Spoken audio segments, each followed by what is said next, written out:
Many decades after it was first introduced, the scooter is still big on the streets, and the uncertain cost of fuel is one reason why.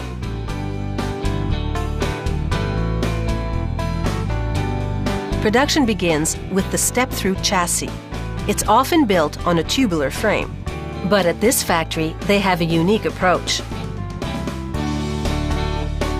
Robots join 3 pieces of molded steel together by executing hundreds of precision welds. This transforms the 3 molded pieces into one solid chassis. After rust-proofing and priming, the chassis gets a paint job and a clear protective veneer. They cure the finish by baking it on. Then they polish away any imperfections. The chassis moves down the line where a technician installs its radiator system. The next assembler clamps the radiator's wiring and hoses to the vehicle framework. Some plastic edging helps define the lines of the scooter. This model receives a 4-stroke 150cc engine, which will make this scooter a bit more peppy than some. It also has an automatic transmission.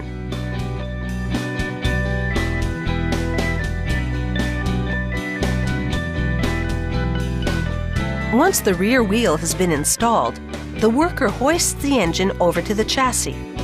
He guides it into its niche just behind the passenger seat and then bolts it to the steel framework. Next up is the steering column with the front brakes and wheel hub already attached. The technician assembles it to a front fender, then inserts the steering column in its slot at the front of the scooter body. Securing it is a delicate business. He tightens this special tool to gently squeeze the assembly together.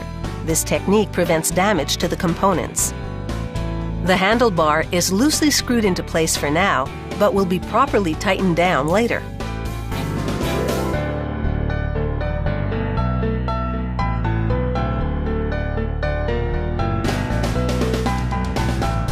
This scooter's front wheel has a 30-centimeter rim.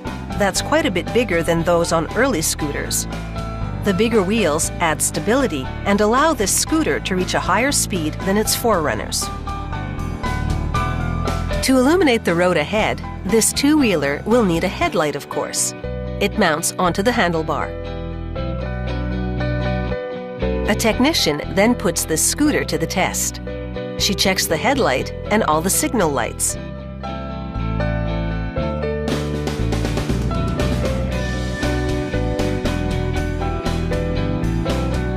She engages the motor and throttles up to check both wheels and the speed gauges. Once it gets the okay, a worker installs the cover on the horn and then accessorizes the scooter with pieces of trim. And now they install the scooter's saddle on a hinge over a storage compartment. Another buff and polish makes this machine gleam. The worker then installs pop-out footrests for the passenger. After one last shine, it's over to the quality inspector. That's the lady in yellow. She scrutinizes the vehicle from all angles. And when she gives it the green light, this scooter is ready to merge with traffic. Life on the street can be tough, but this design has had a lot of road testing over the years, and that's what makes the motor scooter a classic.